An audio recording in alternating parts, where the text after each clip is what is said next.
Are you ready?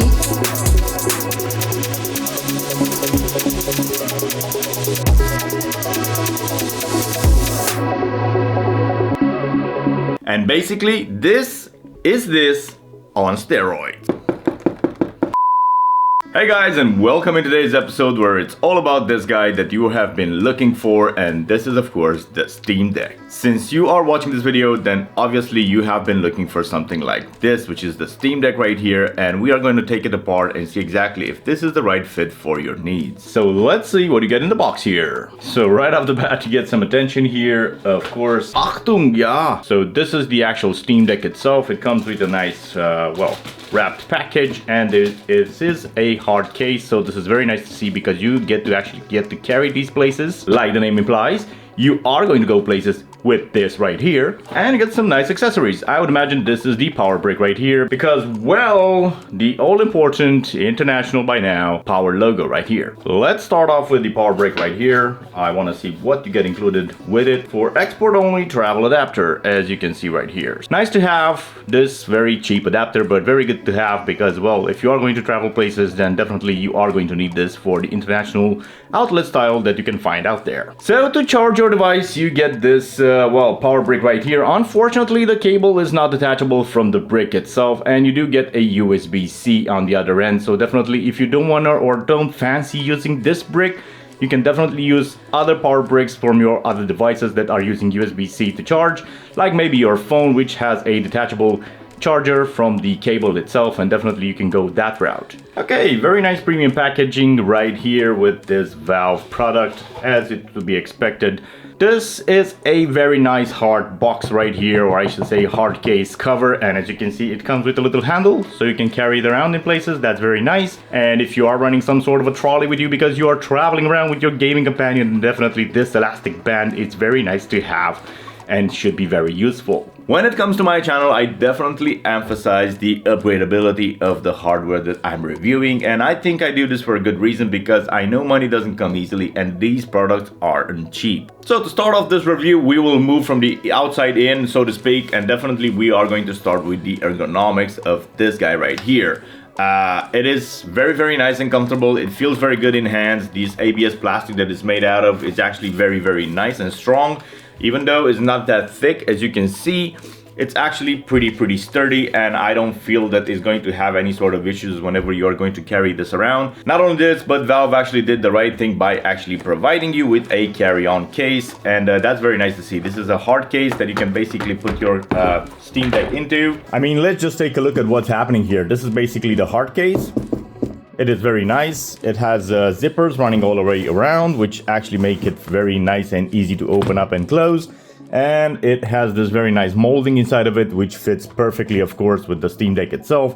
You just close it up, and then if I can do this one-handed here, you can close up the zippers like so. So after you close up the zippers, it comes with a very nice carry-on, or I should say a very nice handle here that you can just carry this thing around through the airports and whatnot, and it actually makes it very good. And not only that, but it has this actual rubber band here, or I should say rubber strip, that you can just use it to basically attach it to a carry-on luggage if you want. So that's pretty nice and neat to see that actually Steam has thought about this thing when providing you with this product, because definitely they want you to take this on the go with you whenever and wherever you go, and don't feel stressed out about damaging during the process. When I first saw the design of this thing, I was like, what's going on here? How can this be comfortable to play on for hours and hours when it just looks like a huge tablet with a, some joysticks on the sides there, and this just didn't seem very comfortable to me when I first saw it. But definitely now that I have it in hands,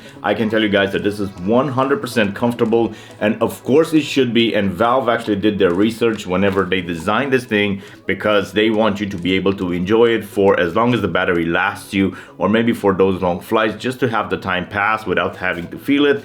And they did a tremendously good job about that. It kind of feels like this, this is a PS4 PS4 controller, pretty similar to a PS5 controllers. But anyway, it feels like a PS controller, or basically a Xbox controller. I haven't used one of those yet, but definitely it feels like a controller. And we know that these are ergonomic, and you can definitely play on these for very, very long sessions without having to feel any sort of strain in your ankles or hands, and they feel natural whenever you are using them. Oh, by the way guys, if you found any sort of value within this video so far, a like and a share would go a tremendous way for my channel, and I can't thank you guys enough. And don't forget, you can also subscribe and leave your comments down below. I go through each and every one of them every time to answer all of the questions that you have. And not only that, but I have a Discord server. Once again, the links are going to be down in the box below, where you have a chance to reach me live and maybe chat away your problem that way. And with these things out of the way, I was looking at something very specific about this product even before I bought it. And this brings it full circle to the upgradability side of things, because in my mind it is very important. I was looking for this even before I bought the product,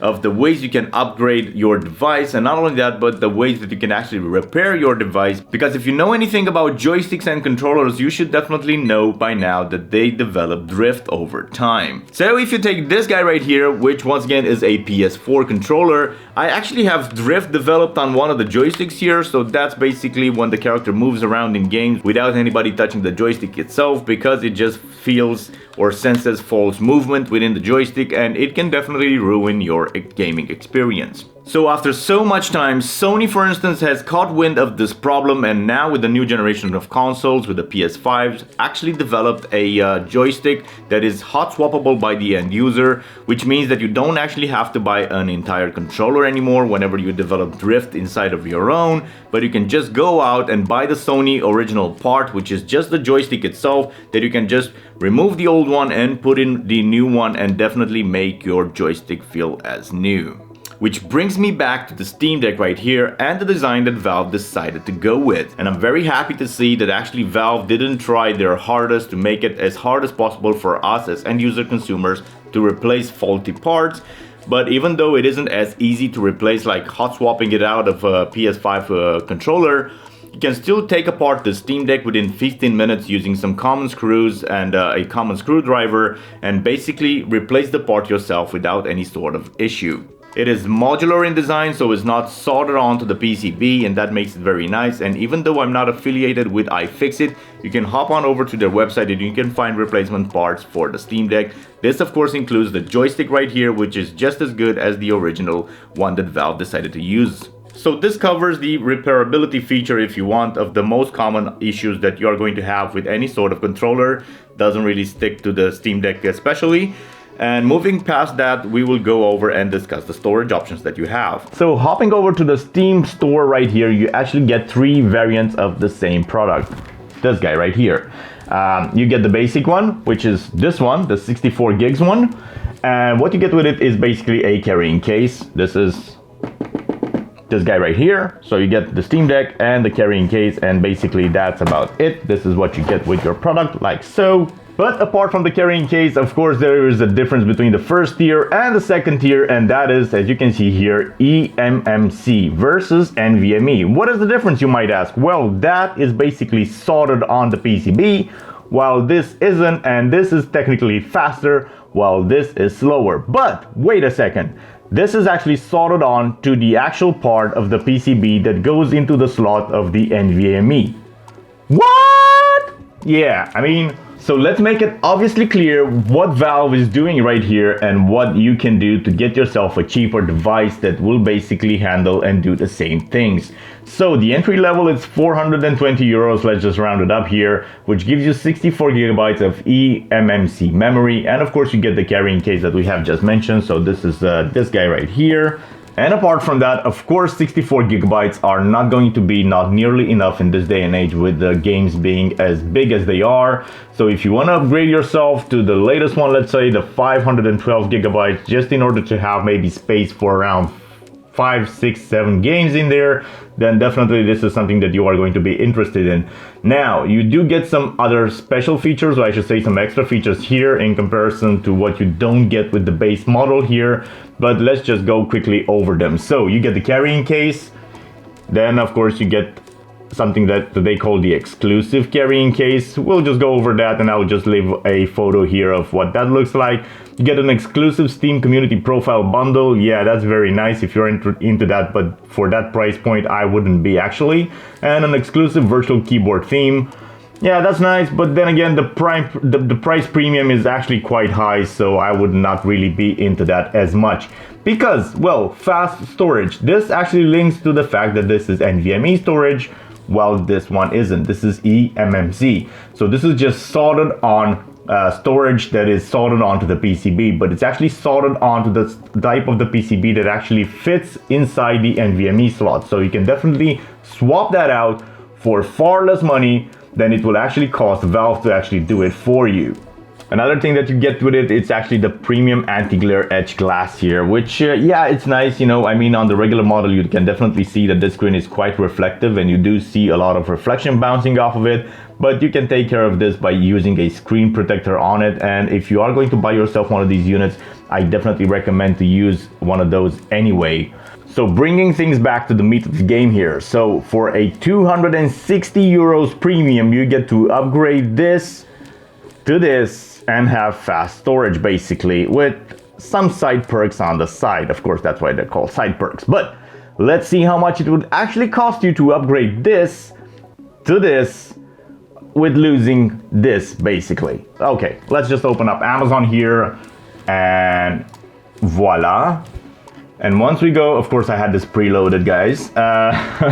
Let's see, the cheapest option. I'll go for the cheapest option. Of course, there are some very expensive options here, but let's just go with a standard capacity and the cheapest option that I can find. And quickly going over things here, look at this guy.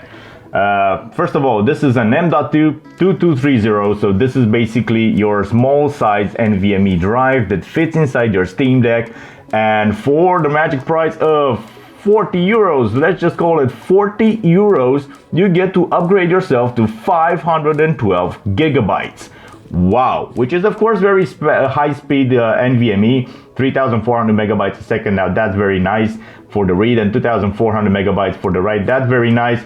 Of course, it's not the fastest in the industry, but come on, it's 40 euros to upgrade your Steam Deck from 64 gigabytes to 512 gigabytes compared to the 680 euros. So you want to spend 260 euros more to get the same capacity, or would you just rather, you know, buy yourself a 40 euros drive that will basically do the same thing as the one installed in a Steam Deck if you would decide to go with, you know, just buying it out the gate directly from Valve. But the mind-blowing bit is the fact that actually Valve allows you to do this. Well, of course, they allow you to do it by design. They don't actually want you to do that. And of course, you are going to void your warranty whenever you are going to, you know, dig yourself inside your Steam Deck and take it apart and take out the old drive and replace it with the new one. And if you look here on the Valve storage, you can see that all models use socketed 2230 M.2 modules, not intended for end user replacement. Yeah, they're not intended for. You could definitely do it and, you know, void the warranty in the process, but, you know, you can do it if you want to for a lot less more money than, well, I should say a lot less money than you would actually pay Valve to do it for you. Of course, all the models include high-speed micro SD card slots, which of course even the base model do, as you can see right there.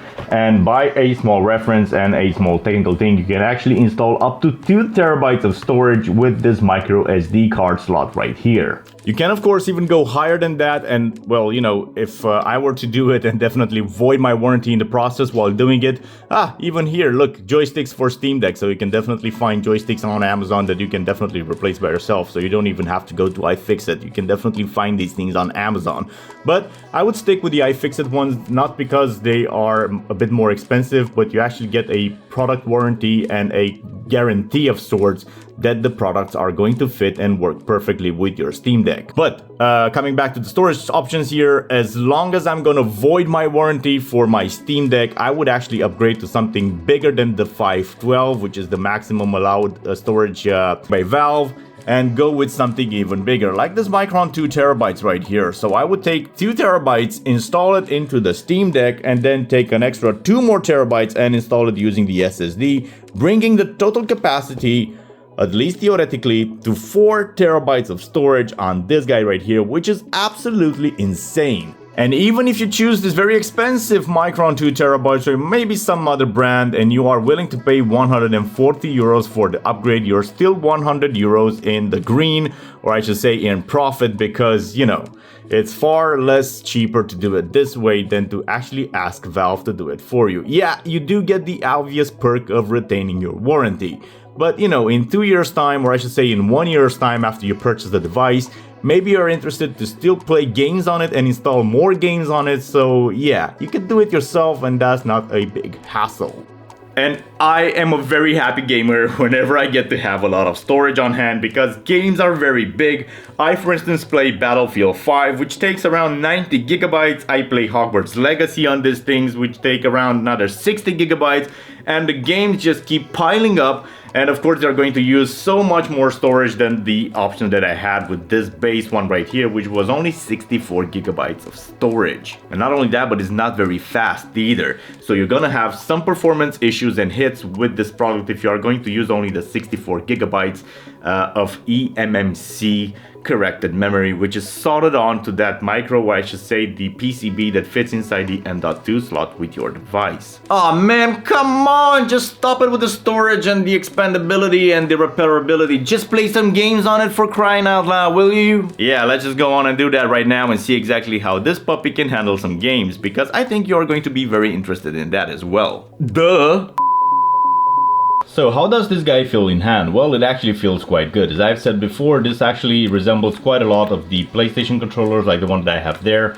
Although it's marked like the Xbox Series X controller here, as you can see. But anyway, the joysticks feel very smooth. They actually are quite responsive. It might not appear to be as responsive in the video due to the 60 Hz that this IPS panel can actually output, but it's actually feeling quite good. It feels quite premium in hand. These are two, I should say, joysticks, or it's not actually joysticks, it's more or less like a touchpad, or I should say like a mouse pad, because do keep in mind that this Steam Deck right here is actually running Steam OS. So this is a custom version of Steam OS that is made for these games. So because of that, actually not all these games are actually compatible. So you can have Steam games which are actually incompatible with this version right here. So you can have issues down the road with that. Let's just shoot this guy here. There we go. Alright, he's dead. I think I might have alerted the other ones. Anyway, yeah, back onto the review here. So, yeah, this feels quite good in hand actually. The controllers actually work pretty good, as you would expect.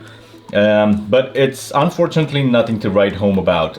If you actually go here, you can have a setting that actually allows you to see what's happening with the game and how well, how smooth it actually works. And as you can see, we have a performance overlay here in the menu, and we can just increase the sizes of whatever it shows here so that we get to see better what's happening with the game real time. And these are some stats for you running Battlefield 5 at this native resolution, which is 1280 by 800. So that is the native resolution of this IPS panel right here. It's actually rated to go all the way up to 400 nits of brightness and 60 Hz of refresh rate. It's actually quite good. It is actually touch, so it is a touch screen in the sense. So as you can see here, it's actually touch, so that's very nice to see. And the actual implementation of the screen inside this console is actually quite a good one, if you ask me. Let's just go for backup here, because come on, charge down the hill, boys. Come on, help the old Betty-o, Daddy-o. But it is what it is. It does get a little bit warm in hand, but you won't actually feel it where you are going to grip the device, like here and here, because a lot of the heat is actually located around here. So this is one fan that intakes fresh air from underneath the device, and this is basically the exhaust port for the device right up top here next to the USB charge port and to the power on off switch. And of course you do have two more switches here, which are your volume knobs and basically your input for your jack for your headphones. You do have a lot of buttons here, as you can see. So you have your triggers, they're pretty much standard like in your joysticks. Like, you know, it's the same things like the joysticks here, so pretty much are the same buttons as you see them here. But you do have other buttons like these ones right here underneath the device on both sides. So you have 4 more extra buttons which are customizable, and basically they can be your macro keys for whatever you want them to do inside your games. You have 2 front-facing speakers right here, which actually can get to be quite loud, so let's take a listen to that.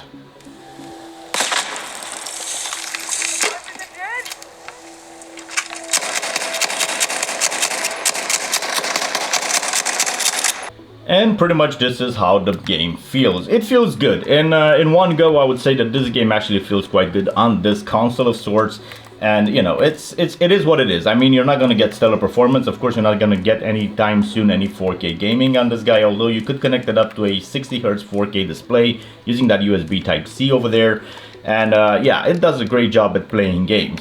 Now, Battlefield 5, it's actually quite demanding as the title there, but I have one that's even more demanding than this, and I'm pretty sure we can get it to run, although I'm not pretty sure at what settings. But just as a reference here, we can see the Battlefield 5 was running at something which was, I would say, okay. So if we go into the game here, we can actually see the settings that this game was set to run at. So we have 12, or I should say 1280 by 80 capped out at 60 Hz, which is the actual display's capability. And if we go into advanced here, you see that we have DirectX 12 enabled, which is actually good. We have something like, you know, future frame rendering on, vertical sync on. It doesn't really matter. It could set to be off as well. It won't go past 60. And GPU memory restriction, well, it's on because, well, you barely have enough memory as it is. But basically the rest of the settings here are set to ultra, and that's pretty nice to see for this resolution that the game can actually handle them, and it feels quite smooth with around 30 to 60 at times FPS running this game, which is actually quite okay. Alright, so now we are finally in business here. First of all, yes, Hogwarts Legacy can play on the Steam Deck, which is actually quite surprising and nice, and it actually runs, you know, okay. I mean, it could run better, definitely, but it's, you know, I'm definitely surprised that it actually runs on the Steam Deck. So let's see what settings we have set it on, because I actually had to fiddle around quite a lot with the settings here before I landed on something that works. And if we go into the settings here, I'll show you in a minute how and where are the FPS for the game here. So this being an AMD APU, we are of course going to use the upscale type, which is set to AMD FSR2. I'm really hoping that FSR3 is going to hit this Steam Deck, because probably it's going to make a world of difference. But right now we've set it on balance mode here. There's no sharpness set to it. The frame rate is set to on cap. We won't reach even 60. The field of view is what it is. There's no field of view, no motion blur, no depth of field, chromatic operation, or film grain. As for the rest of the general settings, they are all set to medium, or as close to mediums as I could have put them. And this being said, let's open up the benchmarks here. I should say MSI Afterburner, or I should say Steam's version of MSI Afterburner. So let's kick in the overlay here. So right now we are running just barely above 30 FPS right there, and it actually feels quite okay. There are no huge lags or stutters of any kind, but you know, it feels like 30 FPS. It does reach 40 FPS. This is actually quite crowded around here around the castle, but the performance is actually okay. It makes it for a playable, enjoyable game, especially for a long flight or a long train ride. And yeah, it is what it is. Now the CPU and GPU do actually get quite toasty as well, so you are reaching in the 80 degrees C's. We are using around 3.8 gigabytes of VRAM, and the actual RAM we are sitting at just over 9 gigabytes in total RAM for this device right here.